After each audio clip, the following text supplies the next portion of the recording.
Hello everyone! Today we have our very final part of the first book in the Nancy Drew series. It will be much like yesterday. I still want to read in as close to one part as possible, but I will take breaks after each chapter again. I think that after I finish this, I will upload a video on YouTube that is concise for all the reading and skipping the beginnings or endings or whatever, so that you can listen to it in one go. Let's see, as a recap of yesterday, Nancy was able to confirm that Mr. Josiah Crowley did leave a second will for his family. However, she's still searching for it. She learns that the most likely place to find it is in the Topham's summer house, and as she looks there, she gets left to die by intruders robbing the place. Now, without further ado, I will finish the reading. Chapter 13, The Frustrating Wait. At first, Nancy was too frightened to think logically. She beat upon the door with her fists, but the heavy oak panels would not give way. "Help! Help!" she screamed. At last, exhausted by her efforts to force the door open, she sank down on the floor. The house was as silent as a tomb. Bad as her predicament was, Nancy felt thankful that enough air seeped into the closet to permit normal breathing. Although she had little hope that there was anyone within miles of the cottage, Nancy got to her feet, raised her voice, and again shouted for help. Her cries echoed through the empty house and seemed to mock her. "Oh, why didn't I have enough sense to tell Helen where I was going?" she berated herself miserably. "The girls at camp will never dream that I came here." Then Nancy remembered mournfully that her father thought she intended to remain at Camp Avondale for a week. He would not become alarmed over her absence until it was too late. "Someone may find my car at the side of the road," Nancy reasoned. "But it isn't very likely. Few persons pass this way so early in the season." She wondered with a shudder what had become of Jeff Tucker. The thief called Sid had hinted that the caretaker had received the same treatment as Nancy. If he was locked up somewhere, she could expect no aid from him. "Those thieves will get so far away that even if I could get out of here, I'd be too late." As the full significance of the situation dawned upon Nancy, panic again took possession of her. In a desperate attempt to break down the door, she threw her weight against it again and again. She pounded on the panels until her fingers were bruised and bleeding. At last, she sank down again on the floor to rest and tried to force herself to reason calmly. "I'm only wasting my strength this way. I must try to think logically." Nancy recalled that it was sometimes possible to pick a lock with a wire. She removed a bobby pin from her hair, opened it, and began to work at the lock. But in the darkness, she could not see and made no progress. After 15 minutes, she gave up on the task with disgust. "It's no use," she decided dejectedly. I guess I'm here for good." She began to think of her father, of Hannah Gruen, of Helen Corning, and other dear friends. Would she ever see them again? As despondency claimed Nancy, she was dangerously near tears. "This will never do," she reprimanded herself sternly. "I must keep my head and try to think of a way to escape." The trapped girl began to rummage in the closet, hoping that by some lucky chance she might find a tool which could help her force the lock of the door. Nancy searched carefully through the pockets of every garment which hung from the hooks. She groped over every inch in the floor. She found nothing useful, however, and the cloud of dust which she had stirred up made breathing more difficult than before. The closet had become uncomfortably warm by this time. Longingly, she thought of the fresh air, the cool lake water from which she was closed off. Then, unexpectedly, Nancy's hands struck something hard. Quickly investigating with her fingers, she discovered a wooden rod suspended high overhead. It was fastened to either side wall and ran the length of the closet. Evidently, it had once been used for dress and coat hangers. I might be able to use that rod to break out a panel of the door, Nancy thought hopefully. It feels strong, and it's about the right size. She tugged at the rod with all her might. When it did not budge, she swung herself back and forth on it. At last, amid the cracking of plaster, one side gave way, another hard jerk brought the rod down. To Nancy's bitter disappointment, she found that unfortunately, the rod was too long to use as a ram in the cramped space. But after further examination, she discovered that it had pointed ends. I must use this rod as a wedge in the crack, she thought hopefully. The young sleuth inserted one end in the space between the hinges of the door and threw all her weight against the rod. At first, the door did not move in the slightest. That old Greek scientist, Archimedes, didn't know what he was talking about when he said the world could be moved with a lever, Nancy murmured. I'd like to see him move this door. As she applied steady pressure to the rod a second time, she saw the hinges were beginning to give. Encouraged, Nancy again pushed full force on the lever. It's coming, she cried. Once more, she threw her weight against the rod. A hinge tore from the casing and the door sagged. It was now easy to insert the wedge, and Nancy joyously realized that success would soon be hers. With renewed strength, she continued her efforts. Then, just as another hinge gave way, she was startled to hear footsteps. Someone came running into the study, and a heavy body hurled itself against the door of the closet. For a moment, Nancy was stunned. Could this be one of the thieves who had heard the noise she had made and had returned to make sure that she did not escape? She discarded the theory quickly. Surely the three men would want to get far away as quickly as possible. But who was this newcomer? One of the Tophams? So, one of you ornery robbers got yourself locked up, did you? Came an indignant male voice. That'll teach you to try putting one over on old Jeff Tucker. You won't be doing any more pilfering. I got you surrounded.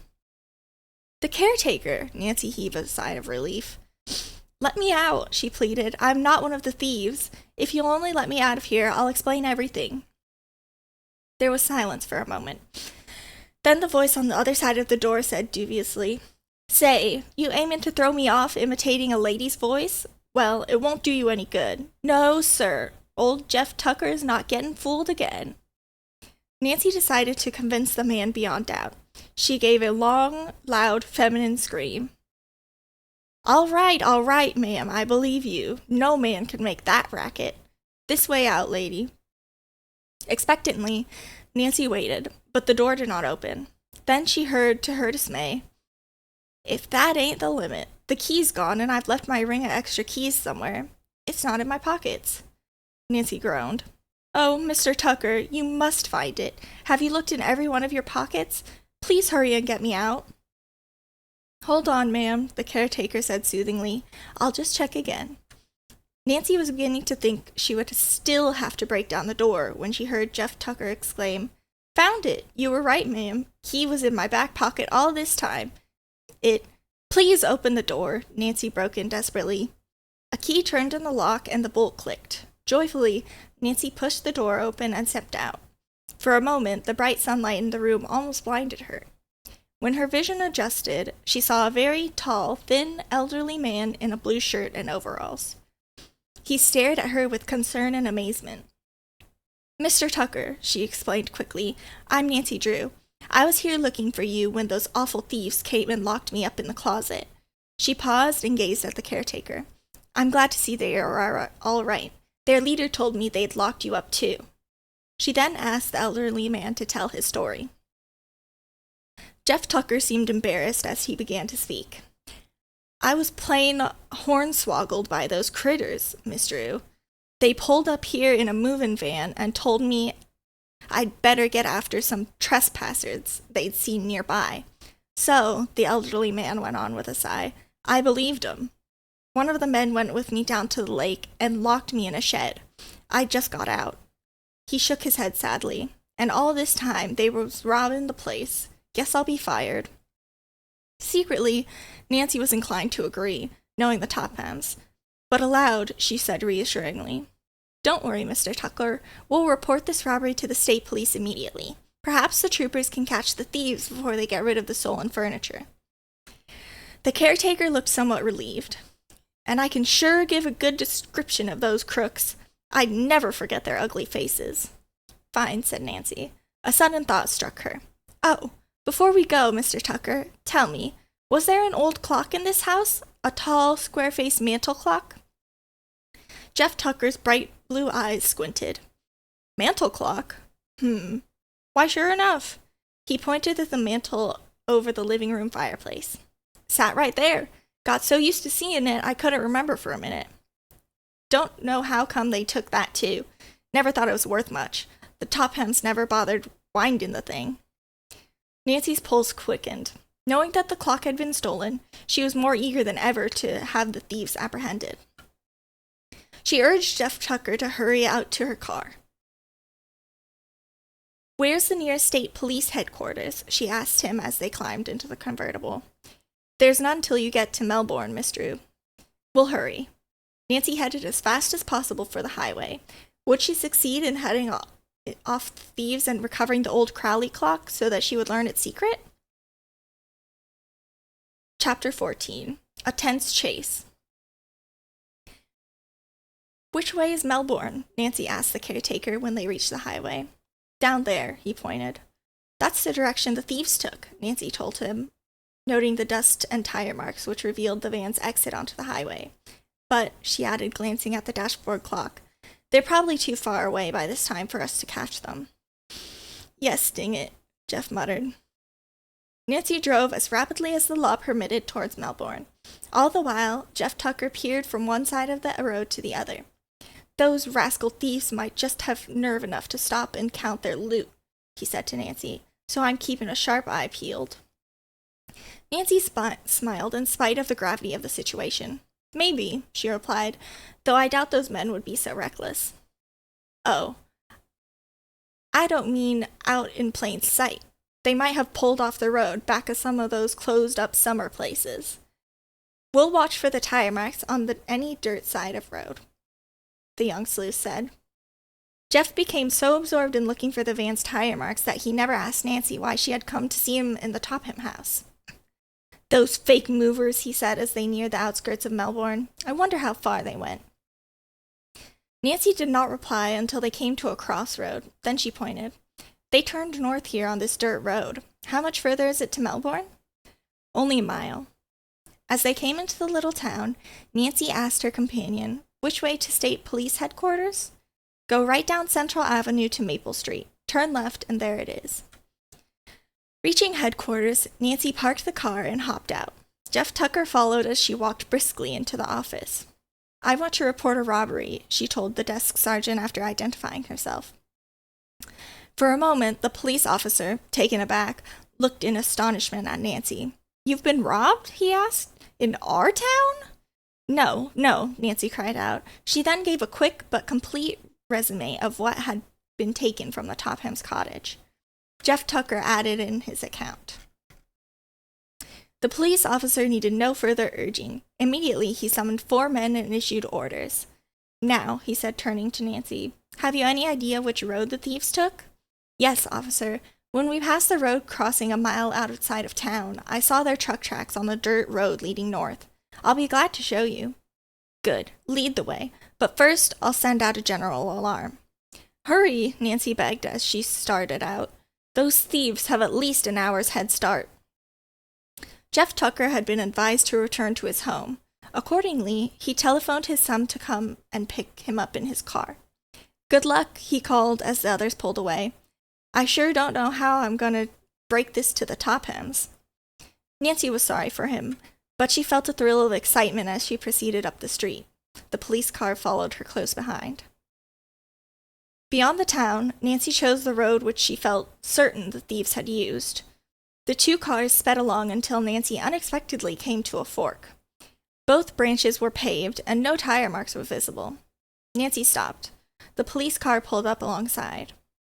What's the matter? Asked the officer in charge, whose name was Elton. I'm not sure which way to go now. The policeman sprang from their automobile and began to examine the road. Officer Elton said that if a moving van had passed that way, Its tire marks had been obliterated by other vehicles. It was impossible to tell which route the thieves had traveled. "It'll be strictly guesswork from here," Officer Elton told Nancy.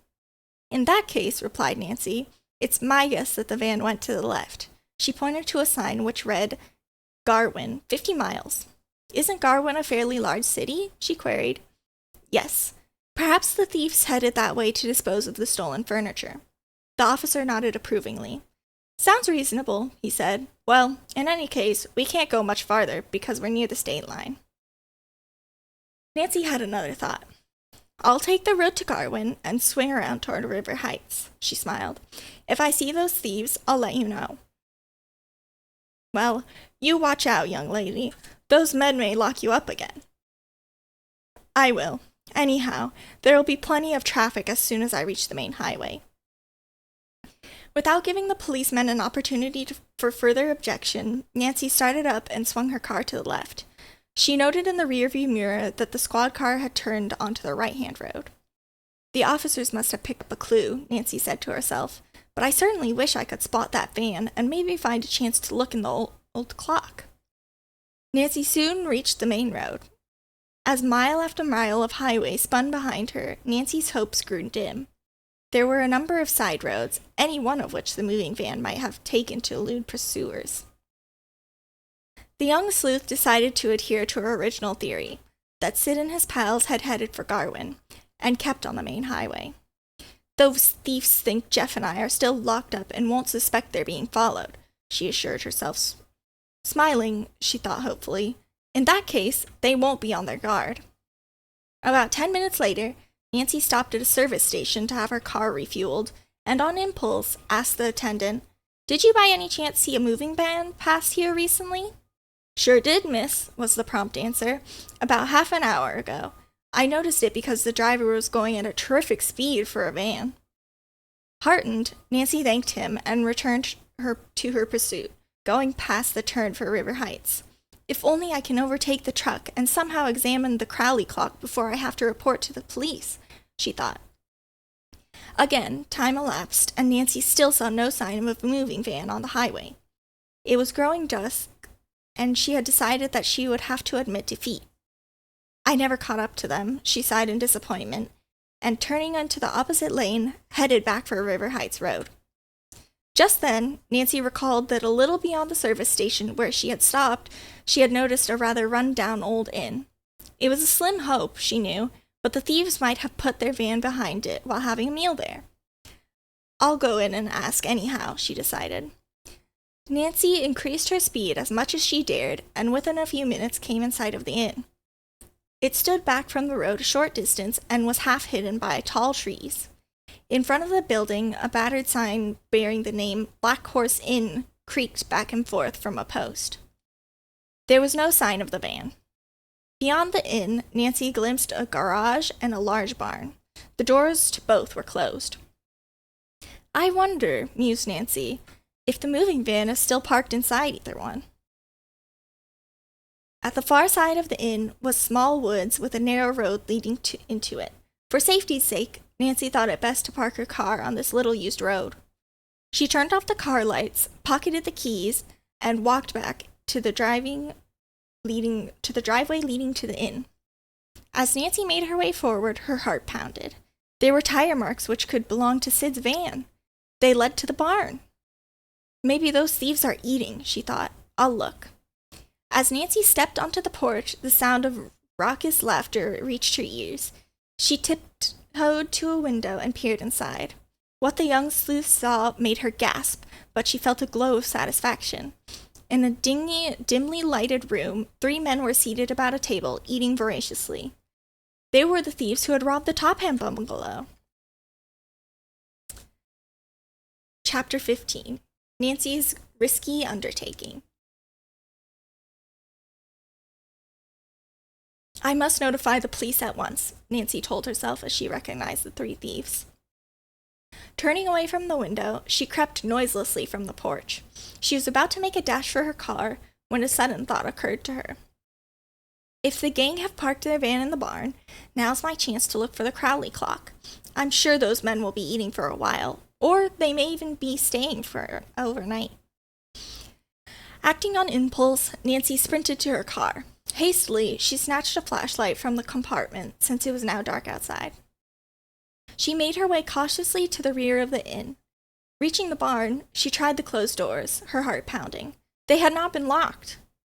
As she slid back one of the doors, it squeaked in an alarming fashion. Anxiously, Nancy glanced towards the inn, but so far as she could tell, her actions were unobserved. There was no one in sight. Focusing her flashlight, she peered hopefully into the dark interior. A cry of satisfaction escaped her lips. In front of her stood the moving van. "What luck!" she exclaimed, snapping off her light. With a last cautious glance in the direction of the inn, she hastily stepped inside and closed the barn door. With it shut, the interior of the barn was pitch black. Nancy switched on her flashlight again and played it over the moving van. She saw that its rear doors were closed. Securing a firm grip on the handle, she gave it a quick turn. To her dismay, the door did not open. The thieves had locked the van. "Oh dear," Nancy said. "Now what shall I do? I'll never be able to break the lock." Desperately, Nancy glanced about. She dared not remain many minutes in the barn, lest the thieves return and find her there. But she had to find out whether the Crowley clock was in the van. Perhaps the keys were left in the ignition, Nancy thought hopefully. She rushed to the front of the van and clambered into the driver's seat, but there were no keys hanging from the ignition lock. Nancy's mind worked frantically. She must find the keys. Perhaps the men had not taken them into the inn, but had concealed them in the truck. Suddenly she remembered that people sometimes hide automobile keys under the floor mat. It was barely possible that the thieves had done this. Hastily, she pulled up the corner of the mat. Her flashlight revealed a small ring of keys.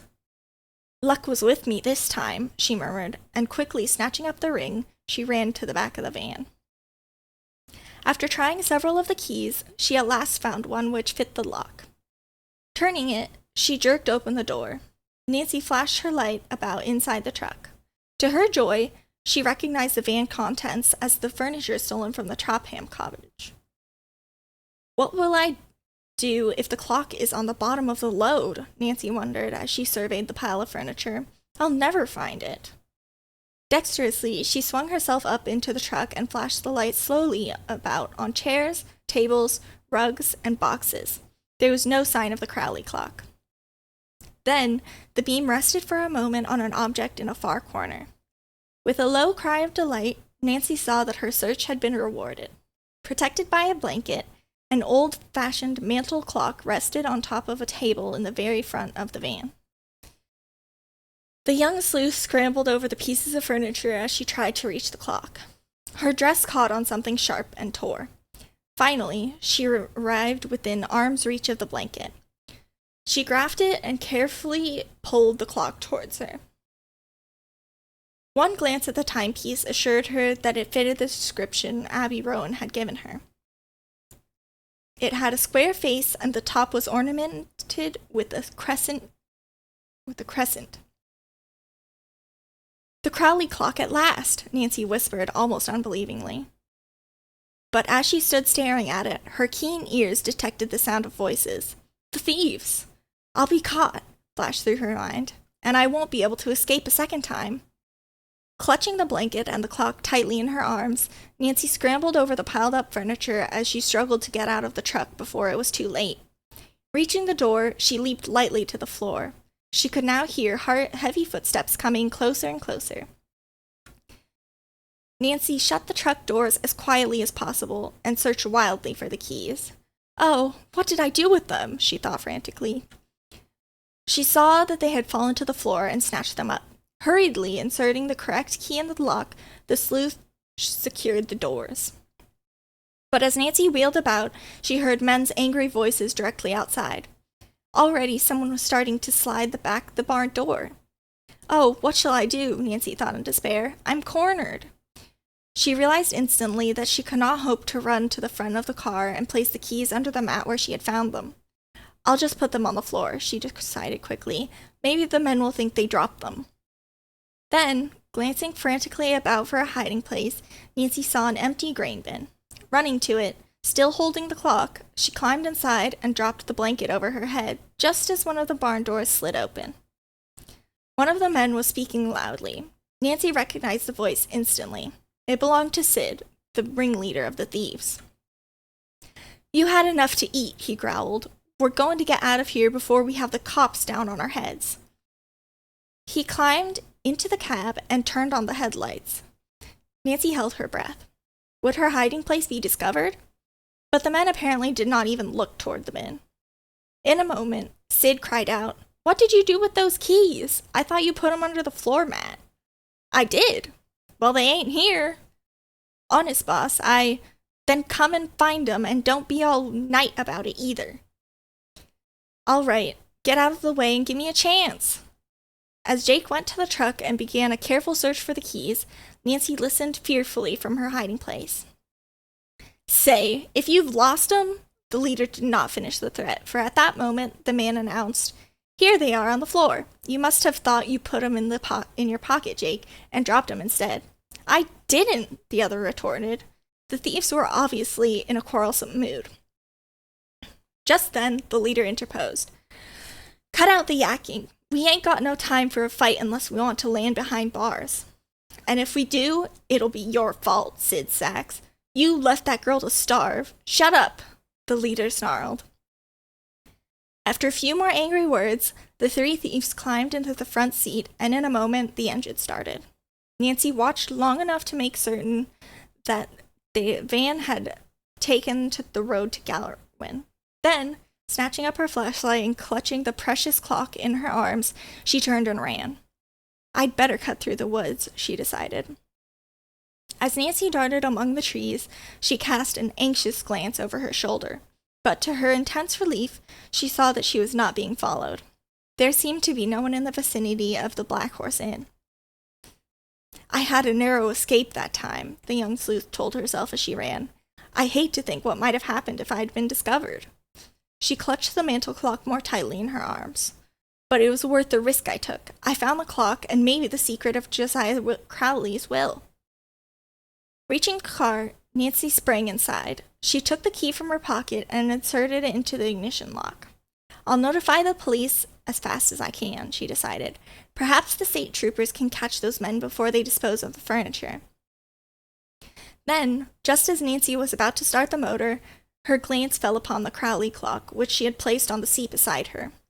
Did it contain old Josiah's mysterious notebook as she suspected? Oh, I must find out. She got her flashlight. Since the clock was too unwieldy to open inside the car, Nancy stepped out and laid it on the ground. She unfastened the glass door and ran her hand around the walls. There was nothing inside. She tried the back.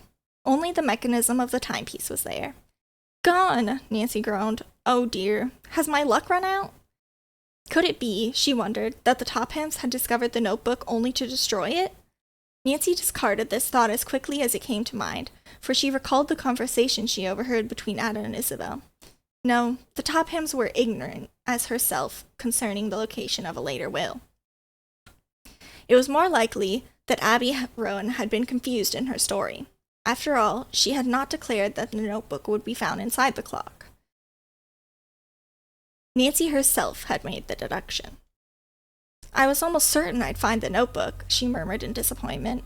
But a moment later, she took heart again. "It must be here somewhere," she told herself. Turning the clock upside down, Nancy gave it a hard shake. Something inside moved. Hopefully, she repeated the action. "Unless I'm wrong," Nancy thought excitedly, "there's something inside the clock besides the works." She examined it more closely. An extra piece of cardboard back of the face, and something in between the two, the notebook maybe. After a vain attempt to remove the heavy cardboard face with her fingers, Nancy took a small screwdriver from the glove compartment. With the tool it required but an instant to remove the two hands of the clock and jerk off the face. As the cardboard fell to the floor, Nancy peered inside and gave a low cry of joy. There, at one side of the clock, attached to a hook in the top, dangled a tiny dark blue notebook. Chapter 16. The Capture.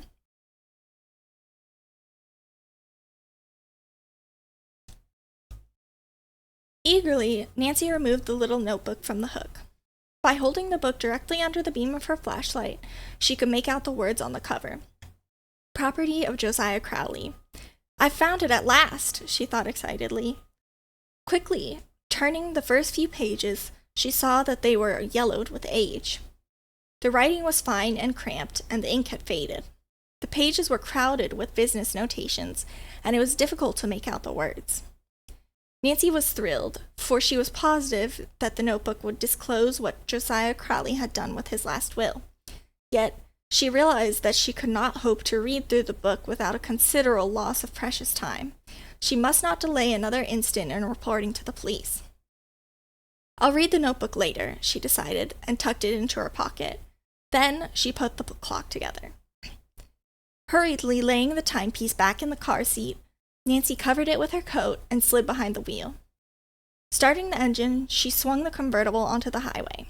Nancy cast an anxious glance in the direction of the thieves had taken and watched for side roads down which the men might turn to avoid the main highway. "Perhaps I'd better phone the state police from the first service station store I come to." Then, suddenly, she noticed a sign. "Alternate route to Garwin, main road under repair." Reaching the intersection, she stopped to see if the familiar tire marks of the van indicated it had turned onto this dirt road. It had.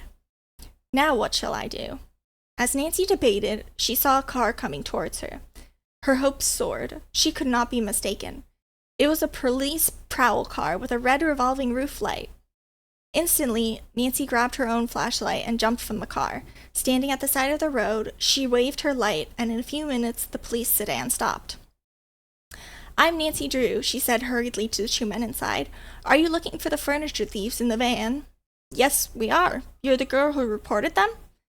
Nancy nodded, then pointed down the side road. "I think those are the tire marks. The men were at the Black Horse Inn, but left." "You can identify them?" the driver asked. "Oh, yes." "Then please follow us. I'll radio for a car to approach the thieves' van from the other end of the road." The police car sped down the bad road to Garwin, with Nancy following closely behind. They rode for several miles. "Oh dear," Nancy thought, "I must have been wrong. We should have overtaken the van by this time." Another 10 minutes passed. Then, unexpectedly, she caught a glimpse of a red taillight on the road far ahead.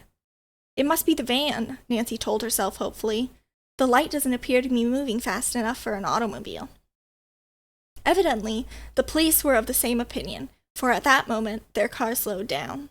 Nancy figured they would not stop the van until they saw the other police car arriving from the opposite direction.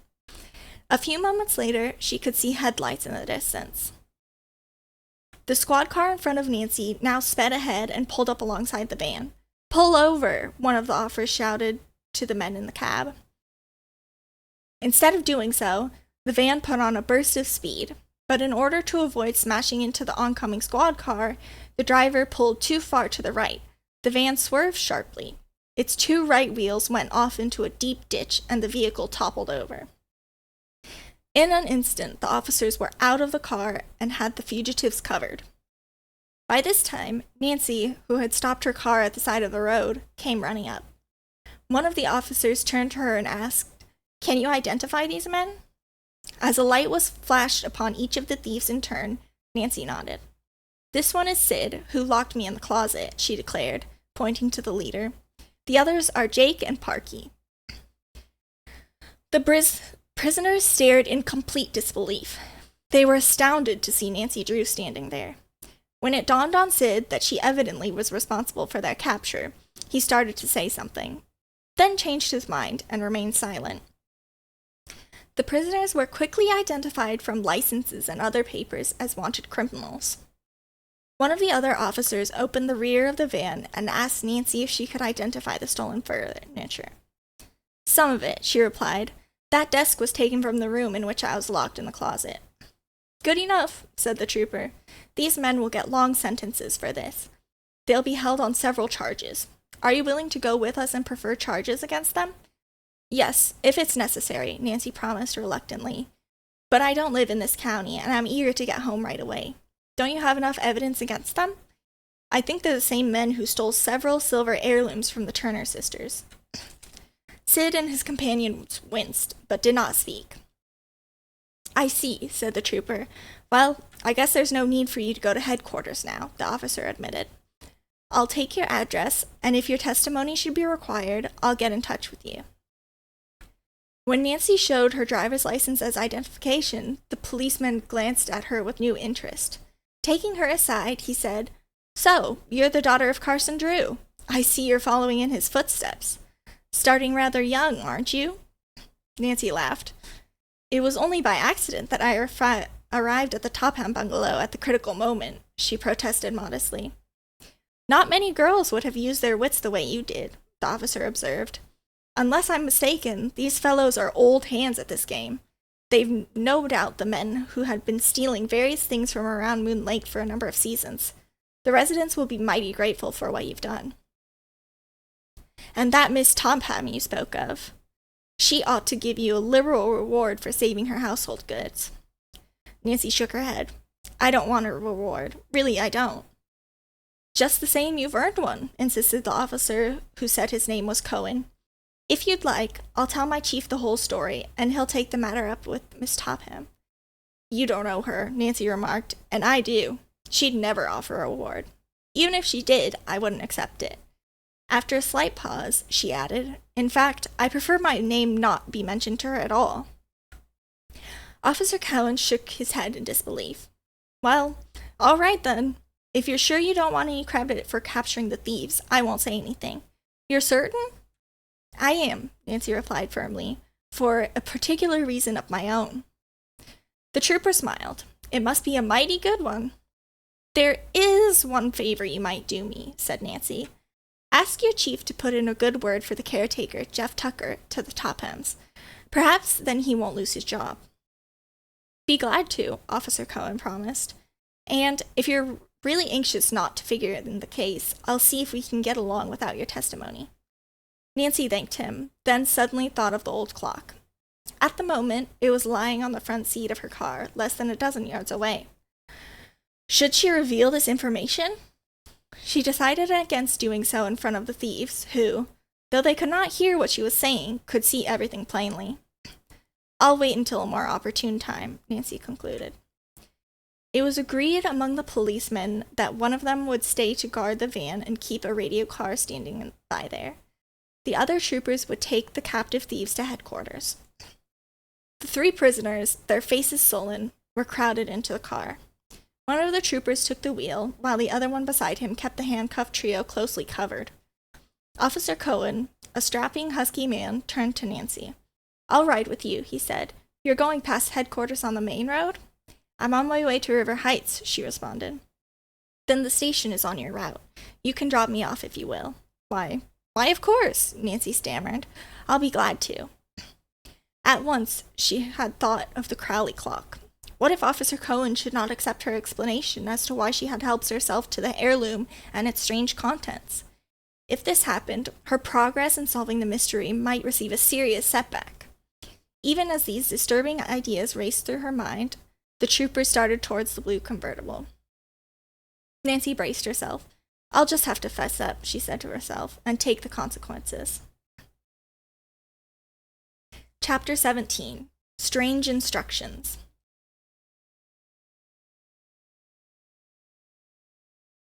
For the next few seconds, Nancy's mind worked like lightning as she rehearsed what she would say to Officer Cohen.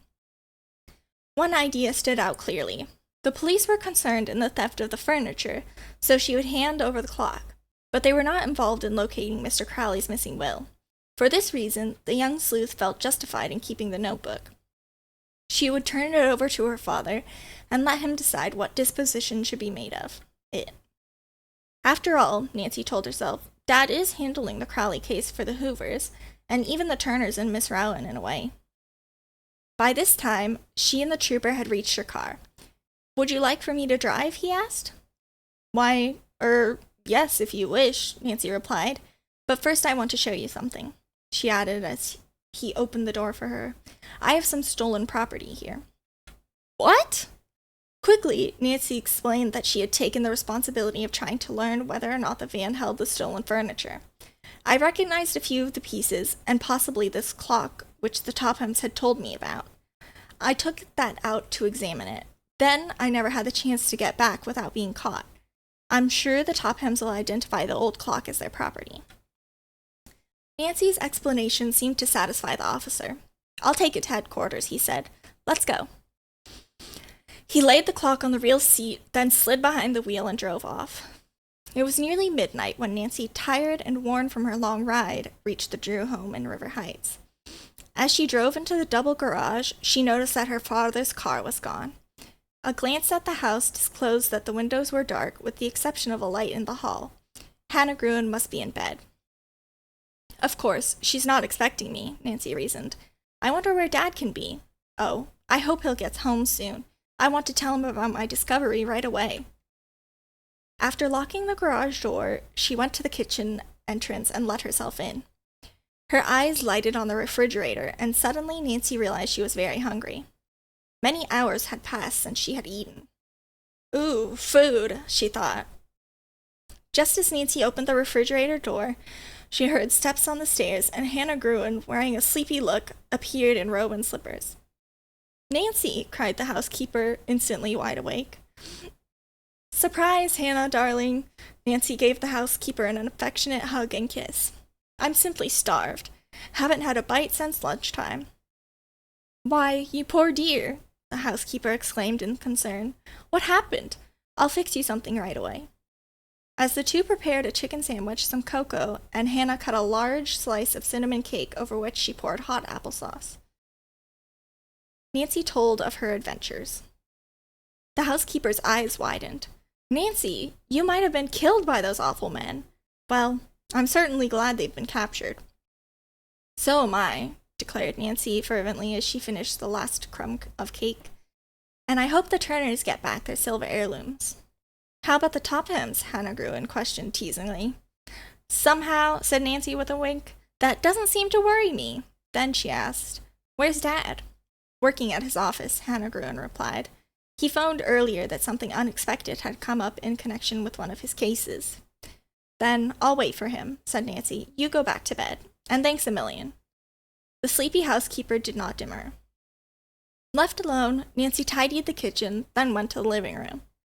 Now to find out what became of Josiah Crowley's last will, she thought excitedly as she curled up in a comfortable chair near a reading lamp. Carefully, she thumbed the yellow pages, for she was afraid they might tear. Evidently, Josiah Crowley had used the notebook for many years. He certainly knew how to save money, she mused. Nancy read page after page, perusing various kinds of memoranda and many notations of property owned by Mr. Crowley. There were also figures on numerous business transactions in which he had been involved. Nancy was surprised at the long list of stocks, bonds, and notes which apparently belonged to the estate. I had no idea Josiah Crowley was worth so much, she murmured. After a time, Nancy grew impatient at the seemingly endless list of figures. She skipped several pages of the little notebook and turned towards the end where Mr. Crowley had listed his possessions. Why, what's this? She asked herself. Fastened to one page was a very thin, flat key with a tag marked 148. Suddenly, a phrase on the opposite page, my last will and testament, caught and held Nancy's attention. Eagerly, she began to read the whole section. I found it, she exclaimed excitedly. I'm glad I didn't give up the search.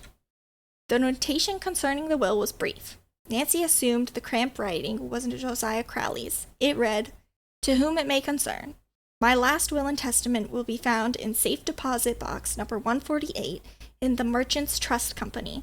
The box is under the name of Josiah Johnson. And this is the key to the box, Nancy told herself. For several moments, the young sleuth sat staring ahead of her. It seemed unbelievable that she had solved the mystery. But surely there could be no mistake. The date of the entry in the notebook was recent, and the ink had not faded as it had on the other pages. There is a later will, Nancy exclaimed aloud. Oh, if only it leaves something to the Turners and the Matthews and Abby Rowan, and the Hoover girls. Then Allison could take voice lessons, and little Judy would be taken care of, and Nancy hurriedly read on, hoping to learn something definite. But although she carefully examined every page in the book, there was no other mention of the will, nor any clue to its contents. No wonder the document didn't come to light, Nancy mused. Who would have thought of looking for it in a safe deposit box under the name of Josiah Johnston? In his desire for safekeeping, Josiah Crowley nearly defeated his own purpose. Her thoughts were interrupted as she heard a car turn into the driveway. Rushing to the window, Nancy saw her father pull into the garage. She ran to meet him at the door. "Why, hello, Nancy," he greeted her in surprise. "If I had known you were here, I'd have come home sooner. I was doing some special work on a case. Back from Moon Lake ahead of schedule, aren't you?" "Yes," Nancy admitted, trying to hide her excitement, but for a good reason. Before her father could hang up his hat in the hall closet, she plunged into the story of her adventure and ended by showing him the notebook, which she had found inside the mantel clock. When she had finished, Carson Drew stared at his daughter with mingled pride and amazement. "You're a good detective, Nancy. You've picked up an excellent clue," he said. "Dad, I thought it best not to tell the police about the notebook. We don't want to reveal the secret of another will to the executor mentioned in the old one." "You mean Mr. Topham?" "I agree," the lawyer replied. "The new will may name someone else's executor." He smiled. "I think you and I should try to see this will. But," he added, "which merchant's trust company is it in? There must be dozens of banks by that name." Nancy suddenly snapped her fingers. "Dad, I believe I know. You recall that Judge Hart and his wife told me they had seen Josiah Crowley in Masonville a couple times, and there's a merchant's trust company there." Mr. Drew looked at his daughter admiringly. "I believe you have the answer, Nancy, and Judge Hart is just the man to help us. I'll phone him in the morning. Well, I guess we both need some sleep." As the lawyer kissed his daughter good night, he added, "My dear, you were in serious danger when you encountered those thieves. I don't like having you take such risks. I'm very grateful indeed that you're back home safe." "The Tophams aren't going to thank me when they find out what I've done," Nancy said, as she went up the stairs ahead of her father. "In fact, we may have a battle on our hands, Dad." "That's right, Nancy, and it will be just as well that they don't learn the details of how the will was found until the matter is settled beyond a doubt." "I'm certainly curious to find out if the new will left anything to the Tophams," said Nancy. "If not," her father put in, "your discovery will strike them at an especially awkward time." Nancy paused on the stairs and turned to face her father. "What do you mean?" "Well, there's talk about town that Richard Topham has been losing heavily in the stock market this past month. He has been getting credit at a number of places on the strength of his inheritance, and I suspect he is depending on Crowley's money to pull him through a tight spot. He's making every effort to speed up the settlement of the estate." "Then we'd better hurry," said Nancy, resuming the climb. "Don't build your hopes too high," Mr. Drew advised her wisely. "There may be a slip, you know." "How?" "We may fail to find the will in the safe deposit box." "Oh, I can't believe it, Dad. The notebook says it's there." "Then," the lawyer continued, "there is a chance that Josiah Crowley didn't dispose of the fortune as the Turners and the Hoovers and others expected he would." You can discourage me all you want to, Dad, but I'm not going to stop hoping," Nancy said. "Oh, I can scarcely wait for morning to come." At the door of her bedroom, Nancy hesitated, then turned back towards the stairs. "What's up?" Mr. Drew asked. Without answering, Nancy ran down to the living room, picked up the notebook which lay on the table, and hurried back up the carpeted steps. "After all I've gone through to get my hands on this," she told her father, "I'm not going to take any chances." Nancy laughed. "Tonight I'll sleep with it under my pillow." Chapter 18. A Suspenseful Search.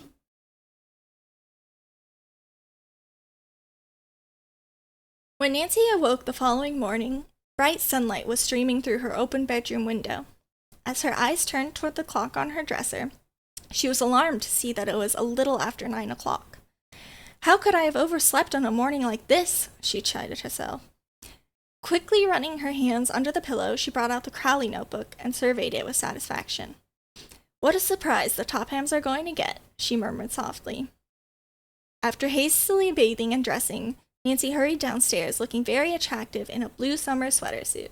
She kissed Hannah Gruen, who said a cheery good morning, and told Nancy that Mr. Drew had already left for his office. Oh dear, Nancy said. I wonder if he forgot our date? No, indeed, the housekeeper replied. He phoned Judge Hart and expects word from him by 10 o'clock. He'll let you know the result. My goodness, Nancy, you've really made a big discovery. I do hope everything turns out for the best.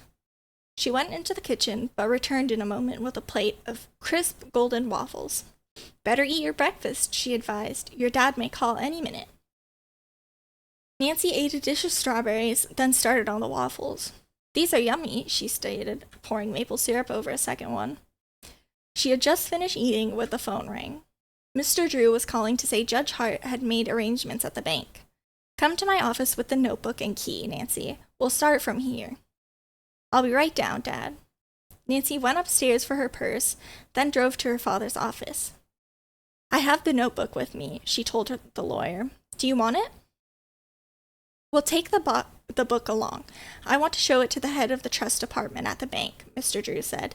It's our proof we have a good reason for taking a look in Mr. Crowley's box. After leaving a number of instructions with his private secretary, Carson Drew followed his daughter from the office. He took his place beside her in the convertible. I'll never get over it if we don't find a newer will, Nancy declared as they drove along. A flush of excitement had tinted her cheeks, and her eyes were bright. You must remember one thing, Nancy, returned her father calmly. Crowley was an odd person and did things in an odd way. A will may be there, and again it might not. Perhaps he only left further directions to finding it. I remember one case in Canada years ago. An eccentric Frenchman died and left directions to look in a trunk of old clothes for a will. In the pocket of a coat were found further instructions to look in a closet of his home. There, his family found a note telling them to look in a copper boiler.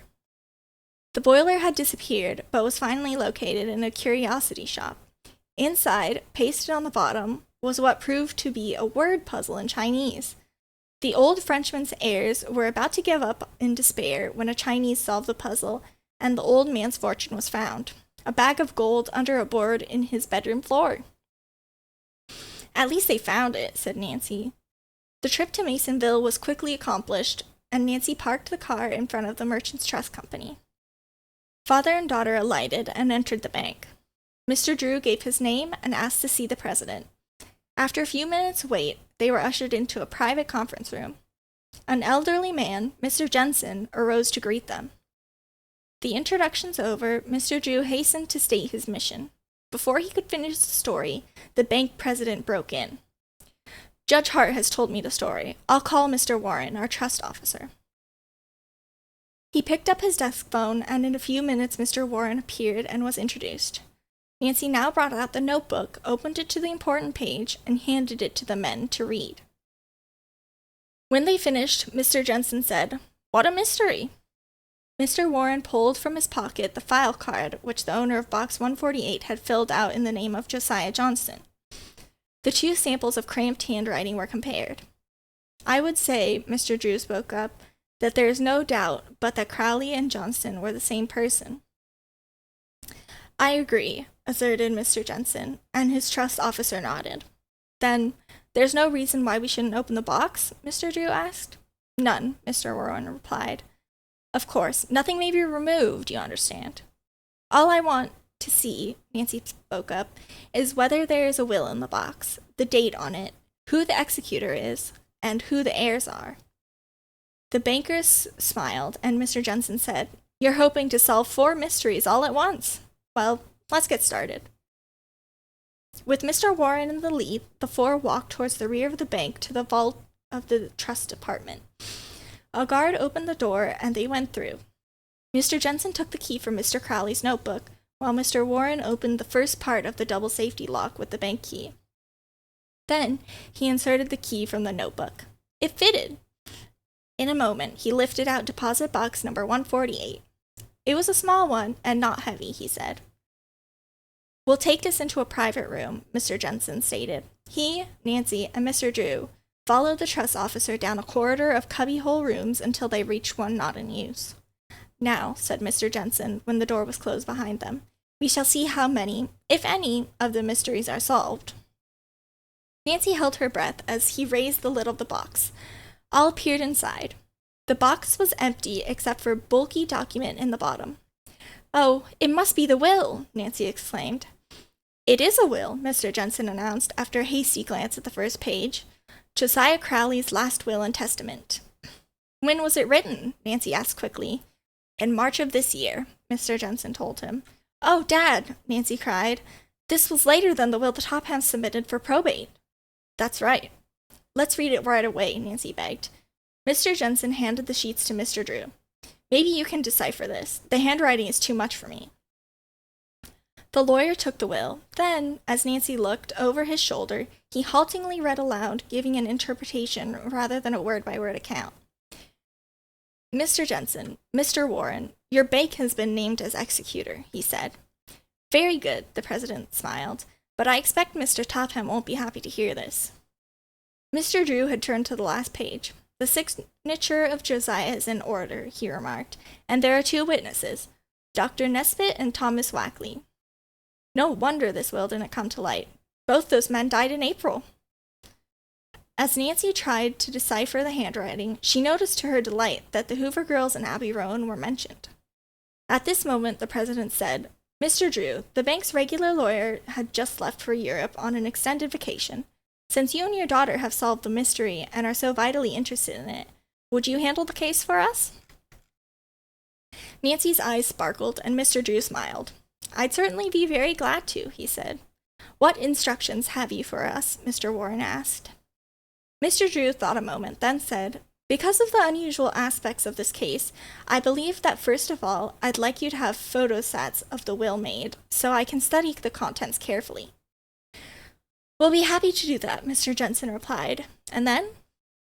After I'm sure everything is legal, Mr. Drew went on, I'll deliver the original will for probate and notify the people who will benefit from Mr. Crowley's estate. Fine, said Mr. Jensen. We have photostatting equipment right here. I'll have a couple of copies made while you wait. Or shall I send them to your office? Mr. Drew glanced at his daughter. We'll wait, he said, smiling. While the photostats were being made, Nancy's mind was racing. Oh, I hope Allison receives enough money to pay for singing lessons. And the other deserving people get nice amounts, she whispered to her father, who nodded. The wait seemed interminable to Nancy, who could not sit still. She walked back and forth until finally her father remarked teasingly, You're like a caged lion. Nancy pretended to pout. At least I'm not growling, she said, and Mr. Drew grinned. Soon, a messenger brought back the will, together with 2 photostats of the document. Thank you, said Mr. Jensen, who handed the photostatic copies to Mr. Drew. I'll work on this at once, the lawyer promised as he put the papers in his briefcase. Then, he and his daughter left the bank. Mr. Drew insisted that he and Nancy stop for lunch and refused to let her look at the will while they were waiting to be served. Relax, young lady, he warned. There's no point in letting any prying eyes know our secret. As he saw his daughter's animation fading, Mr. Drew said, Suppose you come to my office with me and we'll work on this problem together. I'll have the will typed. In this way, its full meaning can be understood more easily. Oh, thanks, Dad, said Nancy. In the lawyer's office, the young sleuth sat down beside his typist, Miss Lambie. As each page came from the machine, Nancy read it avidly. Finally, when the typing had been completed, Nancy said to the secretary, I have a lot of questions to ask Dad. Miss Lambie smiled. If they're legal ones, he'll know the answers, she said. There's no better lawyer in River Heights than your father. Nancy smiled as she dashed into her father's office. The 2 Drews sat down to study Josiah Crowley's last will and testament. If this does prove to be legal, said Nancy, it will certainly be a blow to the Tophams. I'm afraid so. Dad, when you call the meeting of all the relatives to read the will aloud, Nancy said, please, may I be there? Mr. Drew laughed. I'll humor you this time, Nancy. You may be present when the Tophams get the surprise of their lives. Chapter 19. Startling Revelations.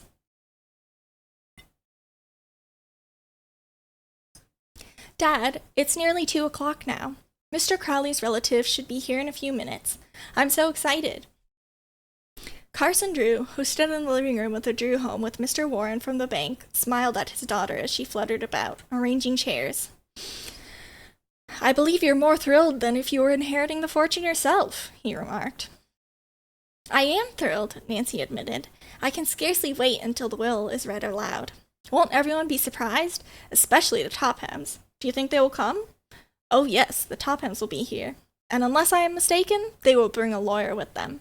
Just as soon as they learned that another will had come to light, they began to worry. They will certainly want to hear what is in this one. Are you certain the will we found cannot be broken? Nancy inquired anxiously. Of course, I can't be certain, Nancy, but I have gone over it carefully, and so far as I can tell, it is technically perfect. I also asked a couple of lawyer friends, and they agree. Josiah Crowley was peculiar in some ways, but he was a very smart man. I'll promise you the Tophams will have a difficult time if they try to contest this will. The bank will help you fight, Mr. Warren put in. With the exception of Abby Rowan, who was still confined to bed, all the old gentleman's relatives had promised to be present.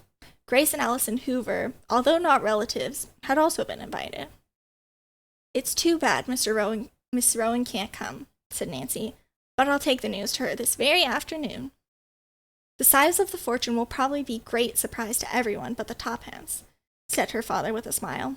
Nancy, you did a remarkable piece of detective work. It was fun, she said modestly, and I can hardly wait to have it all cleared up. We may have some trying minutes with the Tophams, Nancy, her father warned. Yes, I suppose so. I expect anybody would be sorry to see a fortune slip away. Dad, I see Grace and Allison coming up the walk now, Nancy announced, glancing out the window. She greeted them with kisses and escorted the sisters into the living room where she introduced them to Mr. Warren.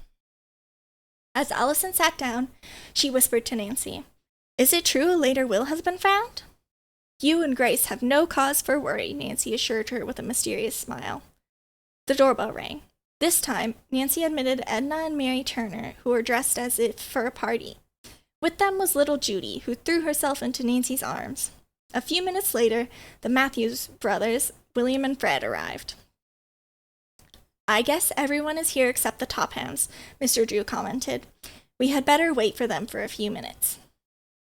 There was no need to wait, for at that moment the bell rang sharply. Nancy opened the door, and the 4 members of the Topham family walked in haughtily, merely nodding to the others in the room. As Mr. Drew had predicted, they were accompanied by a lawyer. Why have we been called here? Miss Topham demanded, addressing Mr. Drew. Have you the audacity to claim that another will has been found? I have a will written only this past March, Miss Topham, Carson Drew replied evenly, and I'd like to introduce to all of you Mr. John Warren, trust officer of the Merchant Trust Company of Masonville, which has been named as executor. It's preposterous, Mr. Topham stormed. Josiah Crowley made only one will, and in that he left everything to us with my husband as executor. It looks like a conspiracy to me, Ada added tartly as she gazed coldly upon the relatives and friends who were seated about the room. Isabel did not speak, but tossed her head contemptuously. Richard Topham, likewise, did not offer a comment, but uneasily seated himself beside his own attorney. If you will please be seated, Miss Topham, I will read the will, Mr. Drew suggested. Reluctantly, Miss Topham sat down. As I have said, Mr. Drew began, a recent will of the late Josiah Crowley was found in a safe deposit box in the Masonville Bank. The will is unusually long, and with your permission, I will read from a typed copy only the portions that have to do with the disposal of property. But first, I want to ask Mr. Topham what value he puts on the estate. 100,000 after taxes, the man replied. Oh, the Turners exclaimed, and Mary said, I had no idea Josiah had that much money. Nor I, Edna agreed. Mr. Drew picked up several typewritten sheets from the table and began to read in clear voice. I, Josiah Crowley, do make this my last will and testament, hereby revoking all former wills by me at any time made. I give and bequeath all my property, real and personal, as follows. To my beloved friends and neighbors, Grace and Allison Hoover, a sum equal to 20% of my estate. Share and share alike. I must be dreaming, Grace gasped. You mean I'm going to get $10,000? Allison cried out. She burst into tears. Oh, Nancy, you did this for me. Now I can have my voice lessons. Isabel Topham eyed her disdainfully. It would take more than $10,000 to make a singer out of you, she said maliciously. Quiet, commanded her father. Let's hear what else this will says. His daughter subsided, but his wife exclaimed spitefully, This will is a fraud. The Hoovers aren't even relatives. It is no fraud, Mr. Drew told her quietly. Again, he picked up the will and began to read. To Abby Rowan, my late wife's cousin, in consideration of her kindness to me, a sum equal to 10% of my estate. Oh, I'm so glad, Grace murmured. Now she'll be able to get the medical and other attention she needs. And have someone live at her house to take care of her, said Nancy. That old lady gets $10,000? Ada Topham said harshly. What did she ever do for Cousin Josiah? Angrily, she turned to her mother. We took care of him for years. She didn't. I'll say not, Isabella echoed, her voice tart. To my cousins, Fred and William Matthews, a sum equal to 20% of my estate. Share and share alike, Mr. Drew read. We didn't expect that much, Fred Matthews declared in genuine surprise. Josiah was very kind, Fred smiled. Now we can take a trip like we've always wanted to do, William. That's right. I just can't believe it. A long trip on an ocean liner or a plane. To my cousins Edna and Mary Turner, 20% of my estate. Share and share alike. Oh, how generous, Edna murmured. Now little Judy can have the things we always wanted to give her. Yes, said Mary Turner. Oh, I feel so relieved. Aren't we mentioned at all? Miss Topham broke in sharply. Mr. Drew smiled. Yes, you are mentioned. I'm coming to that now. To Richard Topham, $5,000. To Grace and Allison Hoover, Mr. Drew smiled. Hold on, cried Miss Topham. What about me and the girls? No money was left to you, the lawyer stated simply. Isabel gave a shriek. Oh no, oh no, oh mother, all those bills, what'll we do? Ada too had cried out. I'll have to go to work. Oh, I can't bear the thought of it. When the furor died down, Mr. Drew read on. To Grace and Allison Hoover, my household furniture now in possession of Miss Richard Topham. There was a gasp of surprise from everyone in the room, and Miss Topham half arose from her chair. It was generally known in River Heights that she had practically confiscated Josiah Crowley's furniture at the time he had been introduced to make his home with the Tophams. How insulting, the woman cried. Does Josiah Crowley dare hint that I took his furniture? I'm sure I don't know what in his mind at the time he wrote the will, Mr. Drew told her with a smile. Grace Hoover interposed quickly. We have enough furniture without Josiah Crowley's. Allison nodded. We'll not take any of it from you, Miss Topham. Mr. Drew carefully folded the document he had been reading, and after placing it in his pocket, he said to the people in the room, That is all, except that there is a proviso for the executor to pay all Mr. Crowley's just debts, including his funeral expenses, and what balance is left in the estate goes to the Manningham Old Men's Home. I understand Josiah Crowley kept his assets in a liquid state. It will not be difficult to convert the estate into cash. For that reason, I should think it would be possible to draw on your inheritances at once. Ada wheeled upon Nancy, her face convulsing with anger. You engineered this whole thing, Nancy Drew, she accused bitterly. Any good I've done, I'm happy about, Nancy answered. We'll break the will, Miss Topham announced firmly. Chapter 20. A Happy Finale.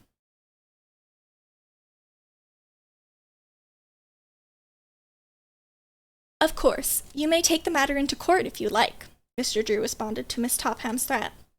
But I warn you, it will be a waste of your time and money. If you don't wish to accept my judgment, ask your own lawyer. Mr. Drew is right, the other lawyer said, after arising and looking carefully at the legal document, which Mr. Drew took from his pocket. Oh, he is he? Miss Topham retorted. If that's all you know about law, you're discharged. We'll get another lawyer, and we'll fight to the last ditch." With that, she arose and stalked from the room.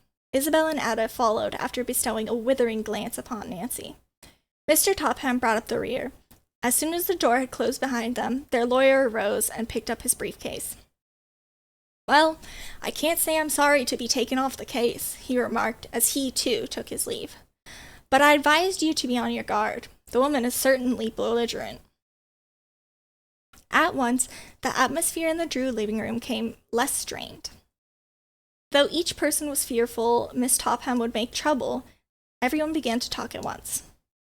"Oh, Nancy, I can hardly believe it yet," Allison declared happily. "The money means so much to Grace and me, and we owe it all to you, Nancy Drew.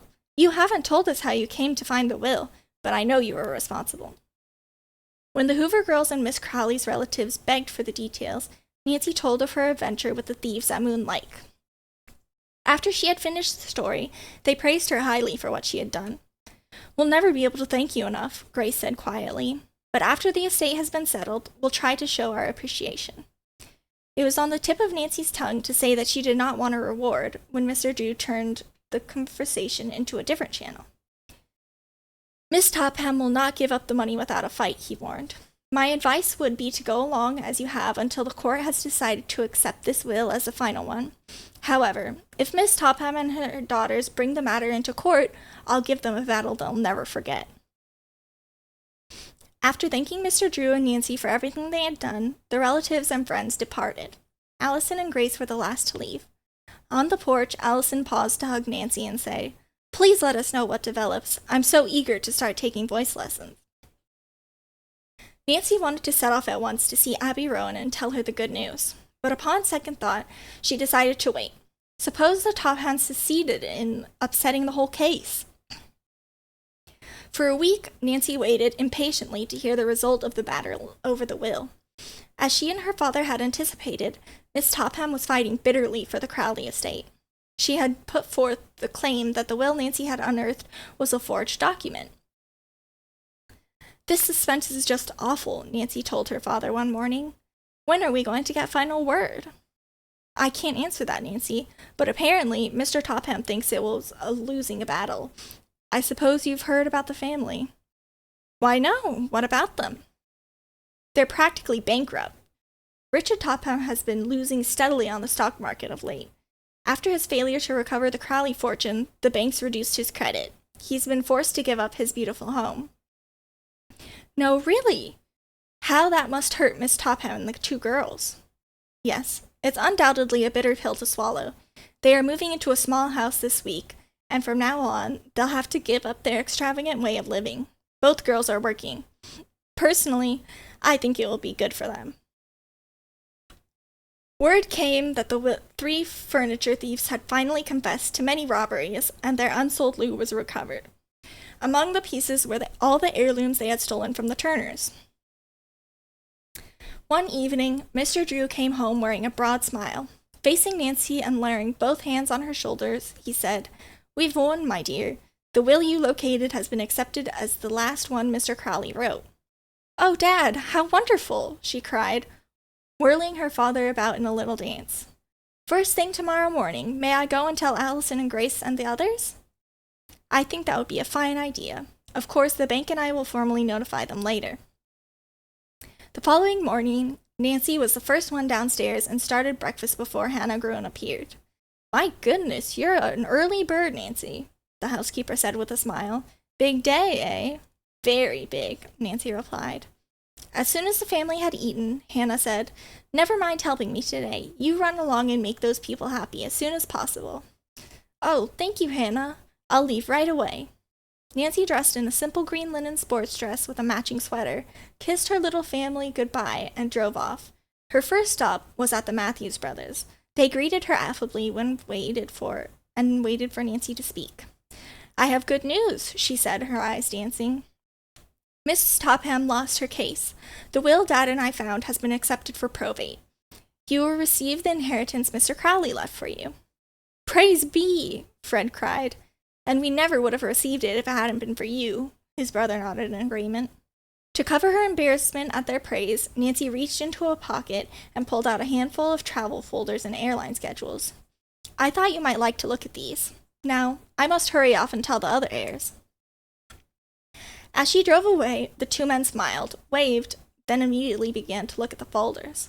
I hope they have a grand trip, Nancy thought. Half an hour later, she pulled into the driveway of the Turner home. Before the car stopped, Judy came racing from the front door. As Nancy stepped out, the little girl threw herself into the young sleuth's arms. Nancy, guess what? My aunties found an old doll belonging to my mommy, and they gave it to me. Come and see her. She's pretty as can be. Judy pulled Nancy by the hand up the steps and into the house. There she is, the child said proudly, pointing to a blonde, curly-haired doll seated in a tiny rocking chair. Why, she's darling, Nancy commented. And Judy, she looks like you, dimples and all. Judy nodded. And Aunt Mary says she looks like my mommy did when she was a little girl, so I'm always going to take very good care of my dolly. At this moment, her great aunts came from the rear of the house to greet their caller.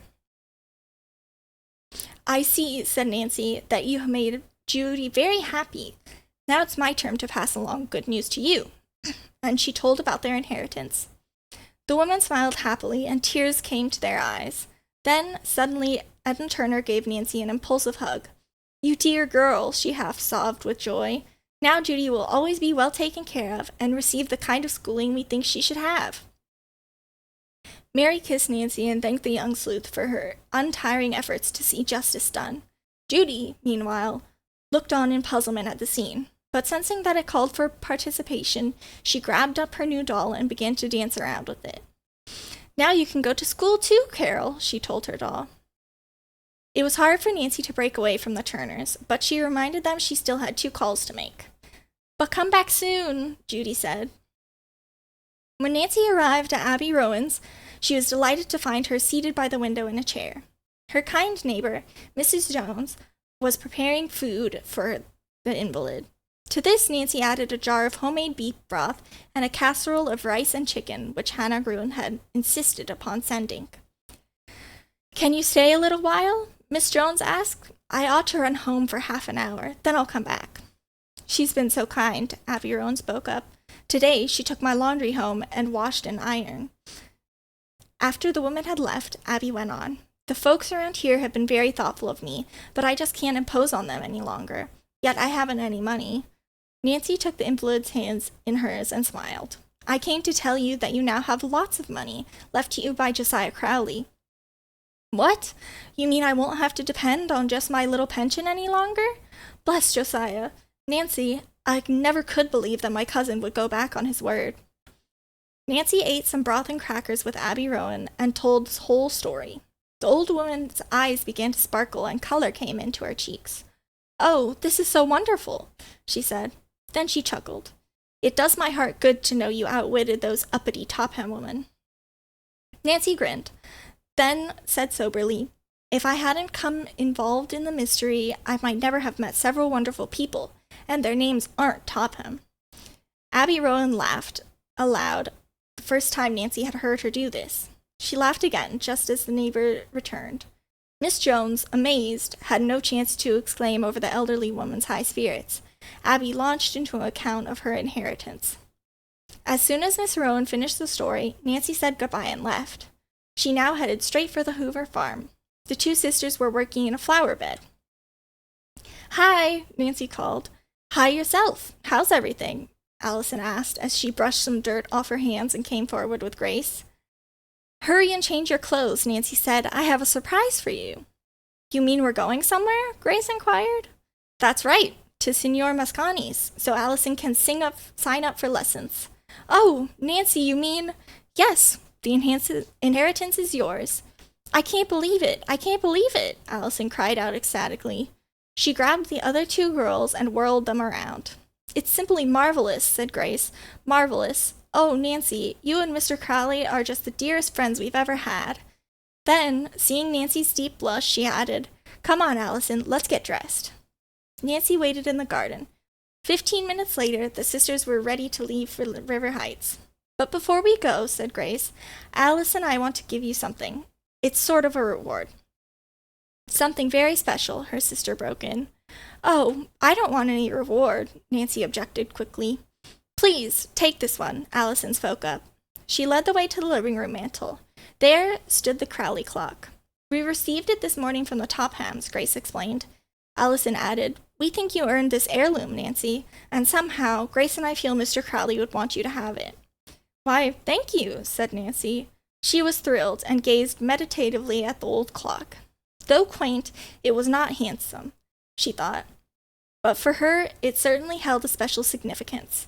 She was too modest to explain to Allison and Grace why she would prize the heirloom, and besides, her feelings was something she could not put into words. Actually, she had become attached to the clock because of its association with her recent adventure. This is the first mystery I've solved alone, she thought. I wonder if I'll ever have another one half as thrilling. As Nancy stood looking wistfully at the old clock, she little dreamed that in the near future she would be involved in the hidden staircase mystery, a far more baffling case than the one she had just solved. But somehow, as Nancy gazed at the timepiece, she sensed that exciting days were soon to come. Nancy ceased daydreaming as the clock was handed to her and looked at the Hoover girls. I'll always prize this clock as a trophy of my first venture as a detective, she said with a broad smile. The end. Woo! Congratulations, everyone. That is the very end of the first book. I want to say, firstly, thank you to everyone who has come and listened to me reading. It is a new kind of stream for me and probably for everyone else, but it was a thrilling time for me, and I hope that I will have another chance to do something similar. I'm not sure what I'll be streaming tomorrow, if I do stream. I'd like to try, but we'll see. And hopefully tomorrow or Friday, or perhaps this weekend at some point, I will get up the cut and complete version of the reading of this. So thank you to everyone who has stopped by, and I will see you all tomorrow, hopefully.